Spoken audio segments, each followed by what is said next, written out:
Okay तो basically अभी हम लोग ने फोर्स का फॉर्मूला सभी ने देखा पिछले वीडियो में। वो था F is equals to I into L cross B. इसको मैं स्केलर फॉर्म में लिखूंगा F इज इक्वल्स टू बिल साइन थीटा। ऐसे याद करना जरा ज्यादा आसान रहता है। आई आ गया, बी आ गया, एल आ गया और क्रॉस की जगह पे साइन थीटा आ गया। Bill sine theta. Sine theta जो है ये बेसिकली जो थीटा है वो एंगल एल और बी के बीच का है।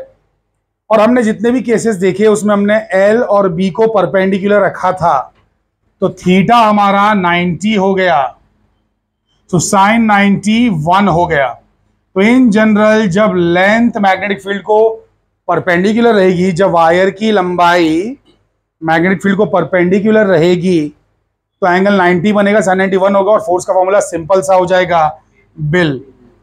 वैसे ही एक इंटरेस्टिंग फॉर्मूला है, इससे हमें मैग्नेटिक फील्ड का एक यूनिट और मिल जाता है, F बाई आई एल।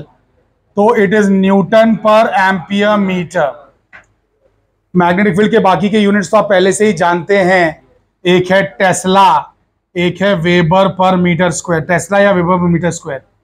तो अब 3 यूनिट्स आपको पता चल गए, newton per ampere metre, tesla, weber per metre square. I hope कि आपको ये बातें समझ में आ रही हैं। Now listen, F is equals to B I L होता है। इसमें एक बार फिर बात रिपीट करा दूं जो बात पिछले वीडियो में कही थी। वो बात ये थी कि फोर्स जिस पे फील हो रहा है ना, फील्ड उसकी नहीं हो सकती, फील्ड किसी और की होगी, फील्ड किसी और की होगी। ये बात याद रखना। खुद फोर्स फील करो खुद की फील्ड से, ऐसा इस दुनिया में कभी नहीं हो सकता है। इस ब्रह्मांड में ये संभव ही नहीं है, इस यूनिवर्स में, इस कायनात में ये पॉसिबल ही नहीं है कि आप ही फील्ड बनाओ और आप ही को फोर्स महसूस हो। दूसरे की फील्ड होती है, फोर्स आप पे महसूस होता है। तो बेसिकली F2 लिखूंगा तो B1 लिखूंगा, F1 लिखूंगा तो B2 लिखूंगा, दोनों सेम नहीं हो सकते। ये बात सभी के समझ में आ गई। अब ध्यान से देखिए, यहां पे बहुत ही इंटरेस्टिंग चीज आ रही है। यह है एक वायर जिसमें करंट है I1, यह है दूसरा वायर जिसमें करंट है I2। अब बेसिकली दोनों के बीच में मैं डिस्टेंस R रख देता हूं। इसकी लंबाई है L1, इसकी लंबाई है L2। हम लोग अपनी जिंदगी थोड़ी आसान बनाने के लिए L1 और L2 सेम लेंगे, उसको L बोलेंगे। बट अभी खाली नामकरण कर रहा हूं, नॉमेनक्लेचर यहां पे दे रहा हूं। तो basically I1, I2, L1, L2 मैंने बता दिया, दोनों के बीच का गैप R बता दिया। अब ये वायर मैग्नेटिक फील्ड बनाएगा ना, ये मैग्नेटिक फील्ड बनाएगा, तो इसका फोर्स इसकी फील्ड से महसूस होगा, इसको नहीं, इसकी फील्ड से उसको फोर्स महसूस होगा, है ना। अरे ये फील्ड बनाएगा, फोर्स उसे लगेगा, वो फील्ड बनाएगा, फोर्स इसे लगेगा। समझ गए? तो ये जो फील्ड बनाएगा उस फील्ड का नाम है B1, वो जो फील्ड बनाएगा उसका नाम है B2। Are you guys understanding the point? Now listen very carefully. ये जो फील्ड B1 बना रहा है वो B1 कैसी है, आइए देखते हैं। तो पहले तो फील्ड बनाने के लिए राइट हैंड थंब रूल। यहां पे हो गया I1, तो अंगूठा रख दिया, उंगली यहां से अंदर, उंगली यहां से अंदर, तो फील्ड है अंदर की तरफ, अंदर की तरफ, अंदर की तरफ। बहुत ही ध्यान से, इसने जो फील्ड बनाया यहां से अंदर है और यहां से बाहर है। बट ये बाहर आने वाली फील्ड मेरे किसी काम की नहीं। क्यों? क्योंकि दूसरा वायर उधर है, कोई वायर इधर नहीं है। अरे ये वायर ने फील्ड बनाया, ये वायर की फील्ड है, ये वायर की फील्ड है। Are you understanding this? इस वायर ने फील्ड बनाया, लेकिन ये फील्ड से इसको फोर्स महसूस नहीं होगा, फोर्स उसे महसूस होगा। देखते हैं उसे फोर्स कैसा महसूस हो रहा है। तो अब ये वायर पे आ जाइए लेफ्ट हैंड फ्लेमिंग रूल के साथ। फील्ड बनाई, right hand thumb rule, force निकालेंगे, लेफ्ट हैंड फ्लेमिंग रूल। तो ध्यान से देखिए, करंट है ऊपर, मैग्नेटिक फील्ड है अंदर, तो फोर्स है लेफ्ट साइड में। करंट है ऊपर, मैग्नेटिक फील्ड है अंदर, तो फोर्स है इस साइड में, लेफ्ट साइड में। ठीक है, लेफ्ट साइड में। तो बेसिकली जो फोर्स सेकेंड वायर को महसूस हो रहा है पहली फील्ड की वजह से, पहले की फील्ड की वजह से, वो है F2 इक्वल्स टू BIL, जिसमें B B1 रहेगा। करंट इसका, लंबाई इसकी, फोर्स इस पे, फील्ड किसी और की। करंट इसका, लंबाई इसकी, फोर्स इसी पे, लेकिन फील्ड किसी और की होगी, किसी और की फील्ड की वजह से होगा। L2 को L लिख सकते हैं क्योंकि मैंने बोला कि L2 L सब सेम है। वैसे ही ध्यान देंगे, अब ये वायर भी तो फील्ड बनाएगा ना, तो चलो इसके फील्ड को हम अलग कलर से दिखाते हैं। तो इसने फील्ड बनाया अंगूठा ऊपर, राइट हैंड थंब रूल, इसने फील्ड बनाया, यहां से फील्ड अंदर और यहां से फील्ड बाहर बाहर बाहर बाहर, यहां से अंदर। ये मेरे किसी काम की नहीं क्योंकि यहाँ पे वायर नहीं है, ये अंदर जाने वाली फील्ड मेरे किसी काम की नहीं है, लेकिन यहां से बाहर आने वाली फील्ड मेरे काम की है। तो फील्ड बाहर बाहर बाहर की तरफ, तो बाहर की तरफ जो ये फील्ड आ रही है, बाहर की तरफ जो फील्ड आ रही है, उस वायर ने ये फील्ड बनाया ना, तो उसे इस फील्ड से कोई भी फोर्स महसूस नहीं होगा, फोर्स इसे महसूस होगा। तो इसे क्या महसूस हो रहा है, आइए देखते हैं। तो यहां पे करंट किधर है, ऊपर, मैग्नेटिक फील्ड किधर है, बाहर, करंट ऊपर, मैग्नेटिक फील्ड बाहर, करंट ऊपर, मैग्नेटिक फील्ड बाहर, फोर्स इधर राइट साइड में जा रहा है। तो बेसिकली फोर्स जो महसूस हो रहा है, कितना है वो फोर्स, F1 है। किसकी वजह से, B2 की वजह से है, I1 L1, जिसको मैं खाली L लिख रहा हूं। करंट इसका, लंबाई इसकी, फोर्स इसे महसूस होगा लेकिन किसी और की फील्ड की वजह से। सो F1 is B2 I1 L। Now listen, ये अपनी फील्ड बना के उसे खींच रहा है, ये अपनी फील्ड बना के इसे खींच रहा है, ये दोनों की तरफ खींच रहे हैं, इसे क्या कहते हैं, अट्रैक्शन। तो अब बहुत ही इंटरेस्टिंग बात, like currents attract each other, charges का बिल्कुल ऑपोजिट। चार्जेस में लाइक चार्जेस रिपेल कर देते ना, लेकिन करंट में like currents attract each other, like currents एक दूसरे को अट्रैक्ट करेंगे। Are you guys understanding the point, like currents attract each other. मुझे सवाल ये पूछना है कि अगर ये 2 एम्पियर करंट है और ये अगर 20 एम्पियर करंट है, ये 2 एम्पियर, ये 20 एम्पियर, तो F2 बड़ा फोर्स है कि F1 बड़ा फोर्स है? सब लोग कह रहे हैं कि F1 बड़ा फोर्स है, इसे जो फोर्स बड़ा फील हो रहा है। क्यों? क्योंकि ये बड़ा करंट है तो बड़ा मैग्नेटिक फील्ड बनाएगा। सबके सब गलत है। कुछ लोग कह रहे हैं कि F1 बड़ा है, कुछ लोग कह रहे हैं F2 बड़ा है, सब गलत है। सही है कि दोनों ही इक्वल है, एग्जैक्टली इक्वल है। देखिए ध्यान से, F1 है B2 I1 L, F2 है B1 I2 L। ध्यान से, मैग्नेटिक फील्ड जो एक वायर बनाता है, हालांकि हमने भी वो डिराइव नहीं किया, हम आगे के डिराइव करेंगे। एक जो सीधा सीधा वायर रहता है, वो जो मैग्नेटिक फील्ड बनाता है, उसका फॉर्मूला है μ0 I2 by 2 pi r, μ0 I2 by 2 pi r, ये फॉर्मूला है। और यहां पे क्या लिखा है, पहले से I1 लिखा है और L लिखा है। इसको देखो, B1 का क्या आ जाएगा, μ0 I1 by 2 pi r, और पहले से I2 लिखा है और L लिखा है, both are exactly same. So force F1 and force F2 are equal and opposite to each other, Newton's third law. So Newton का जो तीसरा लॉ है, इस ब्रह्मांड की सच्चाई है, एक ऐसी अटल सच्चाई जिसे कोई नकार नहीं सकता। यूनिवर्स बना ही न्यूटन के थर्ड लॉ पे बेस्ड है। Are you understanding it? Action and reaction, forces हमेशा जोड़ी में प्रोड्यूस होते हैं। ये दोनों इक्वल एंड ऑपोजिट फोर्सेस हैं। बातें सभी के समझ में आ रही हैं कि नहीं समझ में आ रही हैं? लिसन, आप लोग शायद सोचते होगे कि जो धरती है वो ग्रेविटी बना रही है, वो सब चीजों को खींच रही है, लेकिन ये भी तो सच है ना कि हम भी ग्रेविटी बना रहे हैं, हम भी चीजों को खींच रहे हैं, लेकिन हमारी ग्रेविटी नजर नहीं आती है।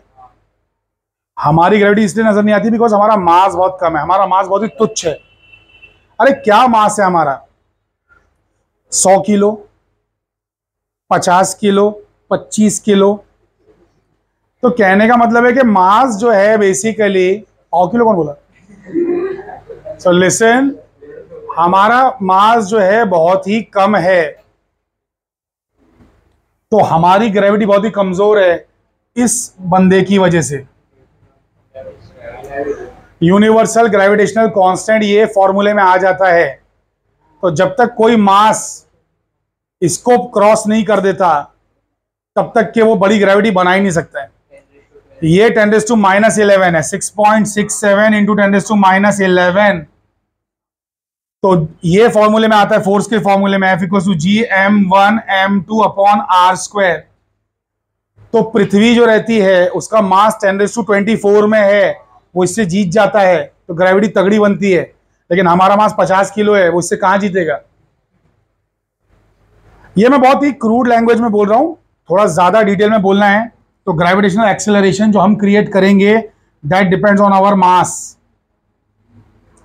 तो हमारा मास ही कमजोर है, तो हम एक्सेलरेशन जो किसी पे एक्सर्ट करेंगे वो बहुत ही कमजोर होगा। लेकिन इसका ये मतलब नहीं है कि फोर्स भी कमजोर है, फोर्स एग्जैक्टली सेम है।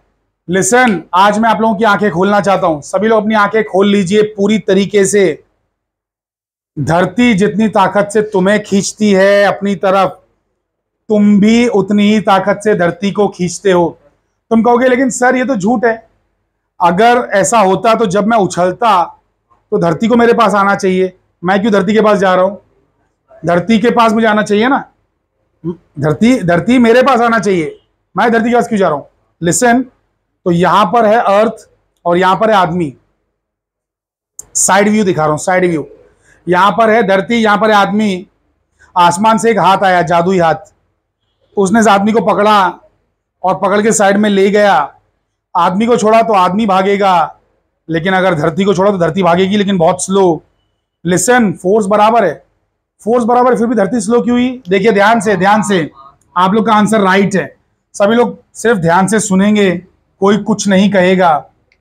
आप लोग का आंसर 100% राइट है। Very nice, I am glad that you guys remember this things. Force on earth will be same as force on man. मैं कह रहा हूं कि फोर्स जो है अर्थ का, फोर्स मैन का सेम है, लेकिन फोर्स होता है मास इंटू एक्सीलरेशन। तो मास अर्थ का बहुत ज्यादा है, इसलिए एक्सीलरेशन अर्थ का बहुत ही कम है।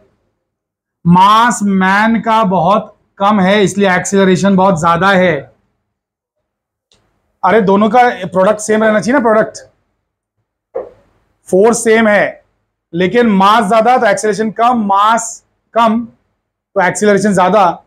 अरे हमारा मास कम है, एक्सीलरेशन बहुत ज्यादा है, इसका मास बहुत बहुत बहुत बहुत बहुत बहुत ज्यादा है, तो एक्सीलरेशन बहुत बहुत बहुत कम है। तो जब तुम दोनों को छोड़ोगे ना, दोनों को छोड़ोगे, ये छोड़ दिया धरती को भी, ये छोड़ दिया आदमी को भी, अरे दोनों चलेंगे लेकिन इसका एक्सीलरेशन बहुत ज्यादा है, इसका मास कम है, एक्सीलरेशन ज्यादा है, इसका मास ज्यादा, इसका एक्सीलरेशन कम है, तो ये चलना शुरू भी नहीं कर पाई, उससे पहले आप पहुंच जाओगे। So that is the reason. इसका मतलब अगर अर्थ के सारे लोग साथ में कूदे तो वो यस यस, बहुत अच्छा सवाल पूछा मिस्टर सिद्धार्थ ने, Siddharth Mishra ji, very nice question.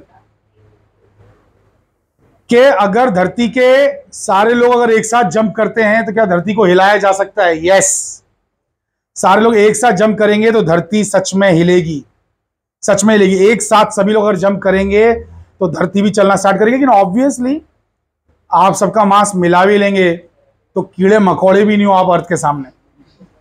सारे लोग का, 700 करोड़ लोग का अगर पूरा धरती के लोगों का मास मिला दिया जाए तो भी आपका कीड़े मकोड़ों की तरह मास आएगा, लेकिन फिर भी धरती हल्की सी हिलेगी। यस, धरती हल्की सी हिलेगी, बिल्कुल सही बात है, लेकिन वो बहुत ज्यादा असर नहीं होगा, असर तो गारंटीड होगा। तो एक साथ अगर सभी लोग उछलते हैं तो good amount of force will be exerted.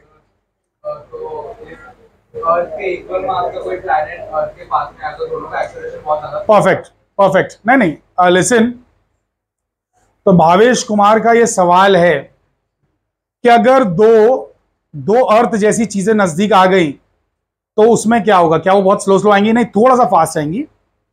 आदमी जब था तो वो इसके ऊपर जो फोर्स दे रहा था और ये आदमी भी फोर्स दे रहा था, वो टोटल फोर्स ही कम था, क्योंकि फोर्स में m1 m2 दोनों आ रहे हैं, लेकिन यहां पे m1 m2 दोनों ही बराबर है, m² हो गया, तो फोर्स ही बड़ा है, तो एक्सीलरेशन दोनों पे बड़ा होगा। तो दोनों थोड़ा सा फास्ट आएंगे, बहुत ज्यादा फास्ट नहीं आएंगे बट फास्ट आएंगे, दोनों नजदीक आते हुए दिखाई देंगे। और ऐसा होता भी है, जब दो स्टार्स होते हैं तो they go around in very fast speed, binary star systems. हमारे बाजू में आगे जाके देखोगे तो स्टार्स हैं आसमान में, बाइनरी स्टार सिस्टम, जो कि दो सितारे, दो सूरज एक दूसरे का चक्कर काटते हैं अच्छी खासी स्पीड से। तो बेसिकली कहने का मतलब है कि दो चीजें अगर इक्वल मास की हैं और बहुत ही मासिव है तो थोड़ा तेजी से आगे आ सकती हैं। Have you understand? Have you understood this point? Fantastic. Now listen, ये तो था लाइक करंट्स के बारे में कि अट्रैक्ट ईच अदर, तो इसका मतलब अनलाइक वाला रिपेल करना चाहिए.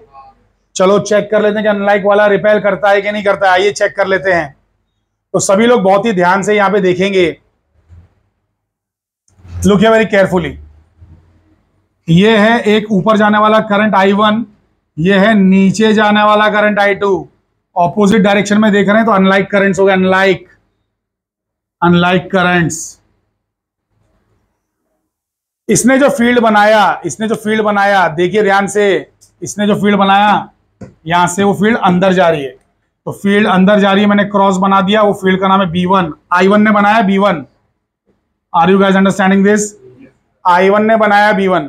अभी इसने I1 ने B1 बना दिया ना, अब I1 का काम खत्म, इसका काम शुरू. करंट किधर है? करंट है नीचे. मैग्नेटिक फील्ड किधर है? अंदर. फोर्स किधर है? राइट साइड में. करंट नीचे, मैग्नेटिक फील्ड अंदर, फोर्स राइट में. तो फोर्स आ गया राइट साइड में. Force on second wire is on the right. Force right side में है किसकी वजह से? B1 फील्ड की वजह से. तो करंट इसका, लंबाई इसकी, लेकिन और फोर्स भी इसका, लेकिन मैग्नेटिक फील्ड किसी और की. L2 को मैं L बोल दे रहा हूं. अब इसका चेक करते हैं कि ये क्या करेगा. इसकी फील्ड बनाते हैं. तो इसका अंगूठा नीचे करना पड़ेगा. अंगूठा नीचे किया, यहां से फील्ड बाहर आ रही है और यहां से अंदर. यहां से फील्ड बाहर, यहां से अंदर. तो फील्ड अंदर जा रही है. ये हो गई फील्ड B2. इस पे फोर्स महसूस होगा. इसका करंट है, इसकी लंबाई है, लेकिन फील्ड किसी और की है. और वो फोर्स आने वाला है F1 equals to B2 I1 L1, जिसमें मैं सिर्फ L लिख रहा हूं. L1 हटा दे रहा हूं, लेकिन उसका डायरेक्शन क्या आएगा ये जानते हैं. ये फील्ड की वजह से इस पे फोर्स का डायरेक्शन क्या आएगा ये जानते हैं. So listen very carefully. Current ऊपर, मैग्नेटिक फील्ड. मैंने कुछ गलत बोल दिया? गलत बोल दिया? नहीं, ये गलत बोल दिया. ये गलत बोल दिया है. यहां से फील्ड निकल रही है बाहर और यहां से अंदर जा रही है. ये डॉट गलत बना दिया. क्रॉस ही आएगा. सो यहां से फील्ड निकली और यहां से फील्ड अंदर गई तो क्रॉस आएगा. अब सही है. सो लिसन, करंट ऊपर, मैग्नेटिक फील्ड अंदर, फोर्स राइट साइड में. मतलब right in the sense, right नहीं, सॉरी, लेफ्ट साइड में. फोर्स लेफ्ट साइड में. तो बेसिकली फोर्स यहां पे आ जाएगा. सो F1 इधर आ जाएगा और F1 की वैल्यू है B2 I1 L. सो ये हो गया repulsion. So unlike currents repel each other. Current ऊपर, मैग्नेटिक फील्ड अंदर, फोर्स लेफ्ट साइड में. Are you guys getting this point? समझ में आ गया? तो यहां पर देखिए लाइक करंट्स अट्रैक्ट कर रहे थे, अनलाइक करंट्स रिपेल कर रहे हैं. तो बिल्कुल चार्ज का ऑपोजिट है. तो दो वायर्स कहीं भी अगर लटक रहे होंगे आपके घर के अंदर, तो उनके अंदर अट्रैक्शन रिपल्शन का फोर्स जरूर होगा. अगर उनमें करंट चालू है तो फिर दिखता क्यों नहीं है? अगर है तो दिखता क्यों नहीं है? रीजन इज, ये फोर्स का फॉर्मूला ही देख लीजिए. μ0 I1 I2 L by 2 pi R. This is the culprit. μ0 is very small. It is 4 pi into 10⁻⁻⁷. अरे μ0 इतना छोटा है, बाकी सबकी क्या वैल्यू है? एकदम कम वैल्यू है. तो जब तक के बहुत ही भयानक करंट्स नहीं होंगे और वायर के बीच में एकदम कम गैप नहीं होगा, हमें फोर्स देखने को नहीं मिलेगा. इसलिए दो वायर्स लटकते हुए जिनमें करंट है वो चिपकते हुए नजर नहीं आते या दूर भागते हुए नजर नहीं आते, क्योंकि μ0 की वैल्यू बहुत छोटी है. और अगर करंट्स की वैल्यू एप्रिशिएबल रहती है तो आपको जरूर देखने मिलेगा अट्रैक्शन रिपल्शन. उसका वीडियो मैं आपको अभी दिखाने वाला हूं यूट्यूब पे. बाकी सब लोग भी यूट्यूब पे सर्च करके देख लें. इस वीडियो रिकॉर्ड में कॉपीराइट इशू की वजह से इंक्लूड नहीं कर सकते. Thank you very much.